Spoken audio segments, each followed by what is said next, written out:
So this is the truth, thinking is good, because यही सबसे बड़ा फैक्टर है जिसने हमारी कैपेबिलिटीज़ को इतना ज़्यादा एक्सपेंड करा है in relation to other living beings.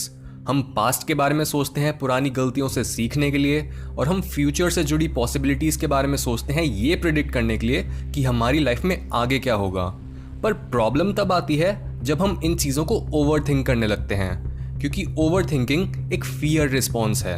अगर हम एवोल्यूशन के कंटेक्स्ट में बात करें तो हमें अलाइव रखने के लिए हमारा ब्रेन हर टाइम हमारी सराउंडिंग में डेंजर्स और थ्रेट्स को ढूंढ रहा होता है, और वो ट्राई कर रहा होता है कि वो अपने आसपास के एनवायरनमेंट को मास्टर कर पाए। इसी मैकेनिज्म की वजह से हमारे एंसेस्टर्स जंगली जानवर और नेचुरल कैटेक्लिज्म से अपने आप को बचा पाए थे, और ये एक्सप्लेन करता है कि हमारे थॉट्स एक्चुअल में हमारे नहीं हैं, बल्कि वो हमारे एंसेस्टर्स और उनके अपने एनवायरनमेंट से सीखे गए लेसन्स हैं। एग्जाम्पल के तौर पे, जब अपने क्रश को टेक्स्ट करने के 30 मिनट्स बाद भी हमें कोई रिप्लाई नहीं मिलता तो हम उसे ओवर थिंक करने लगते हैं। But why? एक अनरेड फ्लर्टी टेक्स्ट हमारे ब्रेन के लिए थ्रेटनिंग क्यों होगा?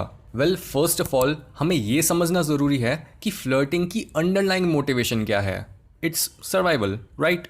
हमारी बायोलॉजिकल इंस्टिंक्ट्स हमें किसी के साथ मेट करने के लिए बोलती हैं, और मेटिंग पार्टनर को इम्प्रेस करने के लिए हम उनसे फ्लर्ट करते हैं और उनका अप्रूवल लेते हैं। अगर इस प्रोसेस में हमें डाउट आने लगता है कि हमारा पोटेंशियल मेट हमारे में इंटरेस्ट लूज कर रहा है, तो वो हमारे ब्रेन के लिए एक थ्रेट होता है हमारे सर्वाइवल और हमारी स्पीशीज़ के कंटिन्यूएशन का। सिमिलरली हम वर्क, स्कूल, मनी या बिजनेस जैसी चीज़ों को भी ओवरथिंक करते हैं, क्योंकि ये सारी चीज़ें हमें रिसोर्सेज एक्वायर करने के केपेबल बनाती हैं, जो कि अगेन टाइड है हमारे सर्वाइवल से। हर चीज़ घुमा फिरा के सर्वाइवल पे ही आती है, और अगर हमें डिप्रेशन, एंजाइटी, पैनिक अटैक्स और ओवर थिंकिंग जैसी प्रॉब्लम्स को दूर रखना है, तो हमें बस अपने ब्रेन को इस चीज़ की तसल्ली देनी है कि हाँ, हम अपने एनवायरनमेंट को अच्छे से जानते हैं और हमारे सर्वाइवल में कोई प्रॉब्लम नहीं आएगी।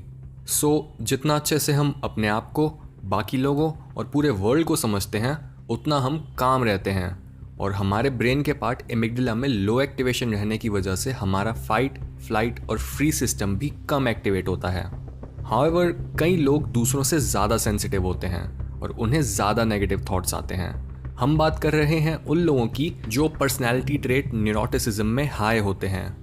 नंदलेस हर इंडिविजुअल अपनी ओवर थिंकिंग की हैबिट को कंट्रोल कर सकता है सिर्फ 5 स्टेप्स के through. Step 1, observe, inquire and pacify. सबसे पहले जैसे ही हम अपने ओवर थिंकिंग पैटर्न में आते हैं, वैसे ही हमें अपने थॉट्स को ऑब्जर्व करना है और इस ऑटो पायलट बिहेवियर को रोकना है, क्योंकि हम किसी भी प्रॉब्लम को तब तक सॉल्व नहीं कर सकते जब तक हम उसके बारे में पूरे अवेयर नहीं होते।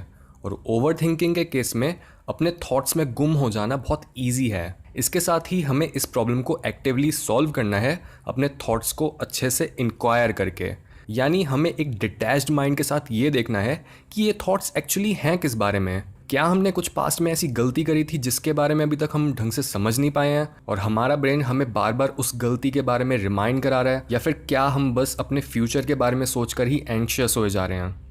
इन क्वेश्चंस के आंसर ढूंढना बहुत ज़रूरी है, बट हमें ये भी माइंड में रखना है कि हम इन थॉट्स के साथ फाइट ना करें, क्योंकि अगर हम ओवर थिंकिंग को ही ओवर थिंक करने लगे तो ये साइकिल कभी एंड ही नहीं होगी, और हम ऑर्डर लाने के बजाय इस केओस में और केओस ऐड करके इसे बढ़ाते रहेंगे।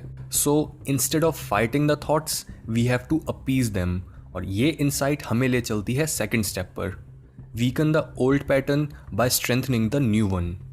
हमारी हर हैबिट हमारे ब्रेन में एक स्पेसिफिक न्यूरल पैथवे के थ्रू सेव होती है, और जितनी बार हम एक हैबिट को परफॉर्म करते हैं उतना ही हम उस हैबिट से रिलेटेड न्यूरल पैथवेज को स्ट्रॉन्ग बनाते जाते हैं। ये स्टेप काफ़ी स्ट्रेट फॉरवर्ड है।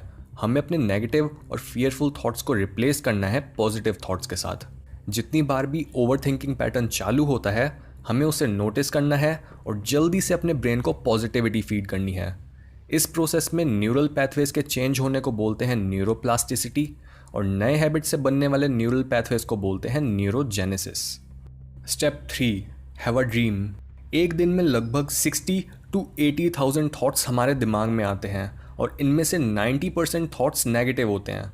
बट अगर हमें पता है कि हमारा ड्रीम क्या है, तो हम ऑटोमेटिकली उसे यूज़ कर सकते हैं एक फिल्टरेशन सिस्टम की तरह, क्योंकि हमारा ड्रीम एक कंपस या जीपीएस की तरह होता है जो हमें बताता है कि हमें किस डायरेक्शन में आगे बढ़ना है फुलफिलमेंट अचीव करने के लिए।